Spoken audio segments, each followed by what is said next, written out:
السلام علیکم۔ گلوں کے جسم میں خوشبو اتار دیتا ہے، گلوں کے جسم میں خوشبو اتار دیتا ہے، جلال حسن تو پروردگار دیتا ہے، جلال حسن تو پروردگار دیتا ہے۔ وہ لفظ لفظ کو دیتا ہے موتیوں کی چمک، وہ لفظ لفظ کو دیتا ہے موتیوں کی چمک، وہ کاوشات قلم کو نکھار دیتا ہے، وہ کاوشات قلم کو نکھار دیتا ہے۔ وہی تو دیتا ہے لہجوں کو رنگ پیراہن، وہی تو دیتا ہے لہجوں کو رنگ پیراہن، وہ حرف حرف کو جلوے ہزار دیتا ہے۔ سامعین حضرات، آئیے اب بلا کسی تاخیر کے اس مشاعرے کا باقاعدہ آغاز کیا جائے۔ یہ مشاعرہ جس کو منعقد کیا ہے عاشق علی خان صاحب اور محمد محسن صاحب جو اس مشاعرے کے کنوینر ہیں، ان کی جانب سے آپ تمام باذوق سامعین کا میں استقبال کرتا ہوں۔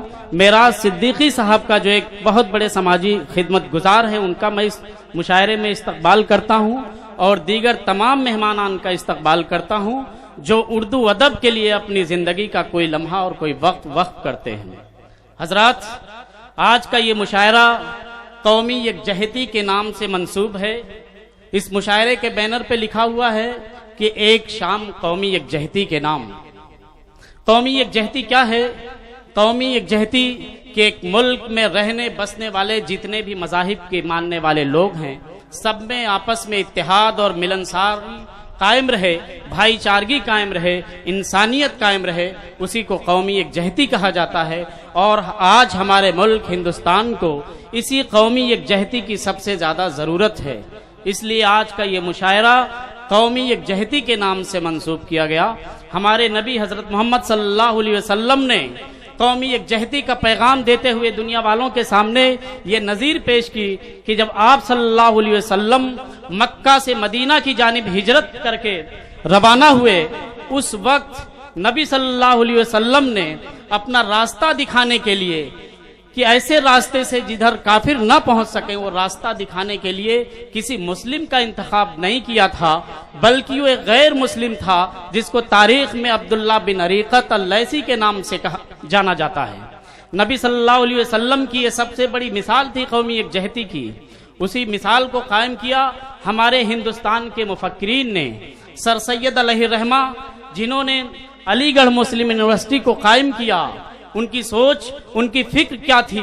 انہوں نے ایک جملہ لکھا ہے، تاریخ میں وہ جملہ سنہری الفاظ میں لکھا گیا ہے کہ ہندوستان ایک خوبصورت دلہن کے مانند ہے، اور ہندو مسلم اس کی دو خوبصورت آنکھیں ہیں۔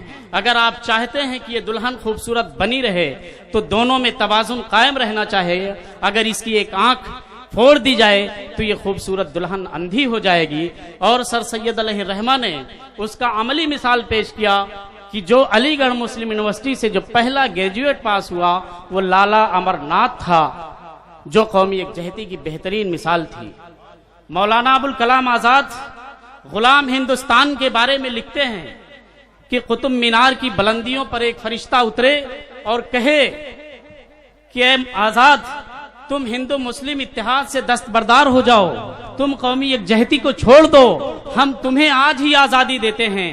تو مولانا آزاد نے لکھا ہے کہ میں اس فرشتے سے کہوں گا کہ مجھے 100 سال اور غلامی کی زنجیروں میں جکڑے رہنا گوارا ہے، ہمیں غلامی گوارا ہے، لیکن ہمیں یہ گوارا نہیں ہے کہ ہم قومی یکجہتی کو چھوڑ دیں، ہمیں یہ گوارا نہیں کہ ہم ہندو مسلم اتحاد کو چھوڑ دیں۔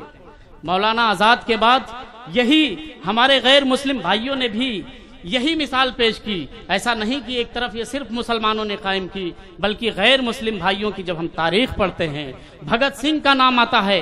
بھگت سنگھ وہ نوجوان جس عمر میں لوگ شبستان محبت میں گزارا کرتے ہیں، جو وقت کسی کی باہوں میں گزارا کرنا چاہتے ہیں، اس وقت بھگت سنگھ نے کیا کیا؟ اس کی شادی طے ہو گئی، ماں باپ چاہتے ہیں کہ شادی کر دی جائے۔ جیتو نام لڑکی سے جب شادی طے ہوتی ہے، بھگت سنگھ چپ چاپ گھر سے نکل کے بھاگ جاتے اور کیا کہتے ہیں؟